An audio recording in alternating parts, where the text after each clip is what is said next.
plural. Es que las primeras páginas rotas y no se puede leerlas, né? Rotas significa quebradas ou rasgadas. Então, as primeiras páginas, pelo próprio contexto, a gente entende que usa o verbo estar. Las primeiras páginas están rotas y no se puede leerlas. Me llamo Juan, ou me llamo Juan. Ele está se apresentando, né? Como é que ele vai dizer que é dentista? Primeira pessoa, soy dentista e amo mi profesión. E vós, sos argentino? Já falei a resposta, né? Você é argentino? Se fosse usar o tu, né? Tu eres, mas ele usou aqui o vós. Vós sos argentino? Nós outros, na letra E, nós outros, Pablo e Ramon, também estão se apresentando, né? Vocês viram aqui que eu pronunciei o Ramon como Ramon, porque esse R justamente vai ser mais vibrante.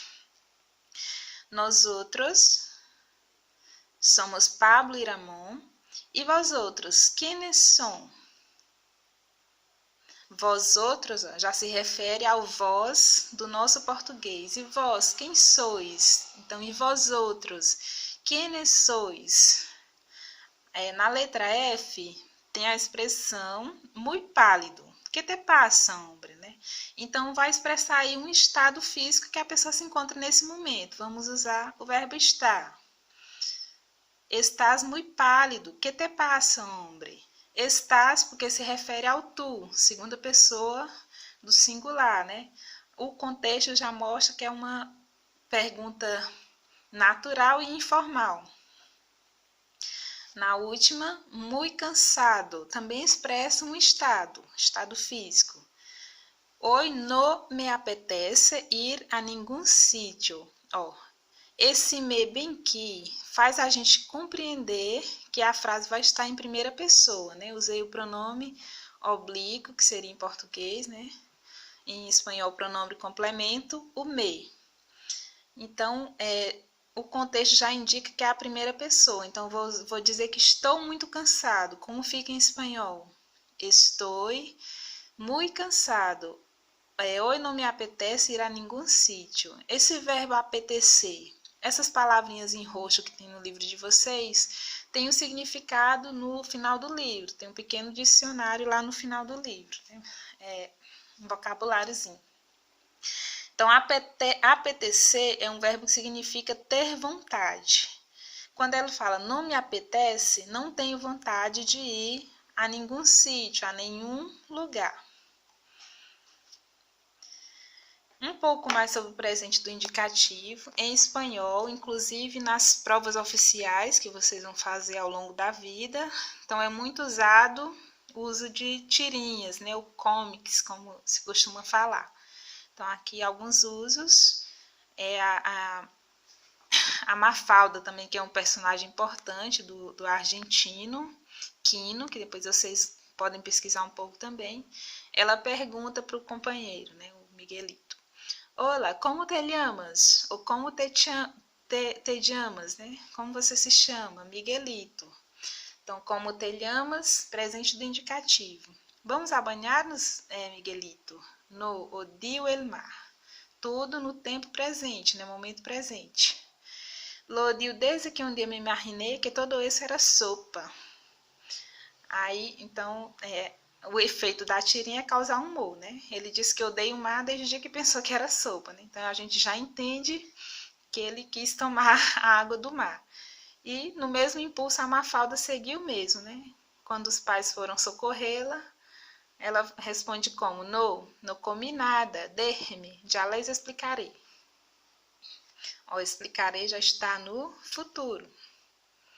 No comi, comi já é o presente do indicativo. Então, aqui é a conjugação de alguns verbos, os pronomes sempre, pronomes pessoais, ou pronombre sujeto, pronombres personales sujeto, são algumas das classificações que vocês vão encontrar ao pesquisar os pronomes pessoais em espanhol. Então, a forma do verbo ser, do verbo llamar-se, do verbo viver, vivir, Eu vivo, tu vives. Ele é o único... Não, o verbo lhamar também é lhamar-se. Ó, lhamar-se tem a partícula se. É um verbo pronominal. Futuramente eu explico mais sobre isso também, né? Então, se ele tem a partícula se, ele vem acompanhado de pronomes complementos, né? Me llamo. Verbo vivir, regular. Olha só as terminações. A primeira pessoa da terceira conjugação IR. Eu vivo, tu vives, ele vive, nós outros vivimos, vós outros vivis, eles ou ustedes vivem. E o verbo tener também, que é bastante específica a irregularidade dele, né? Eu tengo, tu tienes, ele, ella, usted tiene. E todas essas outras aí. E aqui uma atividade respondida, né? Então, para a gente completar com esses verbos aí, para dizer, no contexto se fala de Brasil, estou me referindo à origem, né? Alguém, no caso ela, que já indicou aqui a que pessoa se refere, ella es. Olha como fica o verbo, né? Ella es de Brasil e se eu falei o nome dela, então entende-se que eu já vou usar o verbo llamar-se, llamar-se. E se llama Eva. Tu vives em Lima, pero eres boliviano. Eu tenho 20 anos e sou panameño. Él es Pedro ou se llama Pedro e tiene 18 anos. Seria pelo contexto para a gente entender, né? Nem todo mundo consegue compreender sem já estar respondido, né? Então, a gente escolher qual o melhor verbo que se encaixa aqui com cada coisa, né? Panamenho vai indicar o quê? A nacionalidade. Então, é mais coerente usar o verbo ser. Vós outros, brasileiros também, né? O contexto nos indica que vamos usar o verbo ser. Vós outros sois brasileiros, pero em Espanha.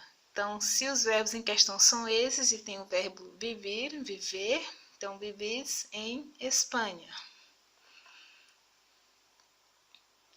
Aqui é o complementozinho lá da página 150, né? Falando um pouco sobre os pronomes. Pronombres personales sujeito. Então, quais as principais características dele? Funcionam como sujeito, né? Então, ele trabalha em um hospital. Quem é o sujeito da frase? Ele. Os pronomes pessoais, nós outros, nós outras e vós outros, apresentam distinção de gênero, como eu já expliquei para vocês agora há pouco, né? Então, é nós outros para o masculino e nós outras feminino. Sempre estão em concordância com o verbo, né, os pronomes. Então, pela terminação do verbo, a gente entende a que pessoa se refere o discurso. Nós outros temos muitos amigos. Nós temos muitos amigos, né? Então, a concordância total. As formas aqui novamente. Então, quem é a primeira pessoa? O que a gente aprende desde o primário, né? A primeira pessoa, a pessoa que fala. Então, eu no singular e nós no plural.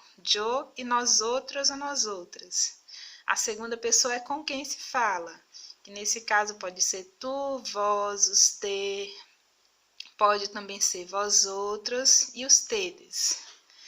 E a terceira pessoa é de quem se fala, né? Eles, ella e ellas, né? Ele, eles, ela e elas. As formas referentes a usted e ustedes vão dirigidas ao ouvinte, quer dizer, a segunda pessoa, embora assuma forma de terceira. Em quase toda a Espanha, ambas se utilizam em contextos formais, então tem essa característica de formalidade, usted e ustedes. Em troca, ustedes se utiliza tanto em contextos formais como informais em todo o continente americano. Então, aqui apenas dá alguns detalhes sobre a variação linguística, né? Tanto na Espanha como nos outros países. em todo o continente americano e em algumas regiões do sul da Espanha e das Ilhas Canárias. De fato, os tedes constituem nas variedades hispano-americanas a única forma de segunda pessoa do plural de uso corrente. Então, observe o uso diferenciado das formas de tratamento no universo hispanohablante. Daqui a pouco vou mandar um link explicando melhor sobre o assunto para vocês. Os contextos de uso, né? Na Espanha é usado em relações informais, né? Entre amigos, o tu, vós outros, na maioria das zonas, né? Das regiões. E na América Latina usa mais o tu ou vós, ao invés de vós outros, segundo o país, né? Os tedes só tu ou vós ou os tedes. Então não se costuma utilizar vós outros, como eu falei. E os tedes em relações formais na Espanha e também na América Latina. Em espanhol, diferente do português, há uma tendência predominante a omitir o pronome nas frases, né? Omitir esse ele. Geralmente a gente tem que identificar pela terminação dos verbos. Então, estúdio, música, a gente já entende pelo contexto. Quem estuda música?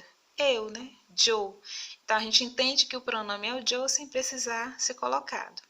Vivimos em Lima. Olha aqui, primeira pessoa do plural. Nós vivemos em Lima. Nós outros, nós outras. Se costuma utilizar o pronome sujeito quando se faz o contraste entre informações e opiniões. Ele estuda espanhol para ler autores latino-americanos e yo para comunicar-me. Ele toca o piano e vós a guitarra, né? Então, quando precisa destacar algo que se queira dizer, aí sim se faz o uso dos pronomes, mas a maioria das frases, geralmente, eles são omitidos. Aqui, mais uma atividadezinha respondida, né? Então, para a gente conjugar, verbo llamar-se. Me llamo Ayrton, sou um chico de Vitória, sou um menino de Vitória e tenho 13 anos. Admiro muito os livros tem o autor aqui em inglês. E todas essas formas aí. Então, vou passar um pouquinho aqui para me chegar na atividade que eu quero que vocês façam. Aqui estão as conjugações, todas em primeira pessoa, né? Então, é essa que vocês vão responder. Tá lá na página 50 do livro de vocês, essa questãozinha. Então, em teu caderno, completa os seguintes diálogos com os pronomes pessoais sujeito. Aí, o diálogo começa com essa pergunta, né? São fãs de los coyotes? Que pessoa do discurso eu vou usar, né? Será que é o tu?